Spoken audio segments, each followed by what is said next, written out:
Take our lead, let's help you make your mark. Our goal is your satisfaction. Let us show you the way. Usually, plumbers and gas company professionals make repairs to gas lines. If it is a major leak, they may shut off the gas immediately.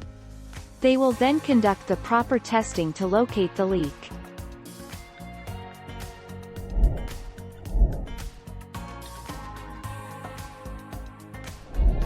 Let's help you make your mark. A pinched gas line can cause gas to leak in your home.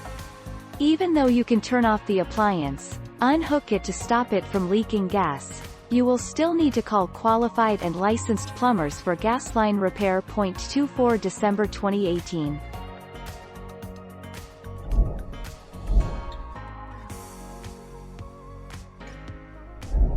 Make your mark, take our lead.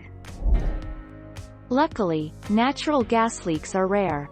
It is dangerous because natural gas is flammable, which means that if there's a flame or even a spark in the area of a leak, it could cause a fire or explosion.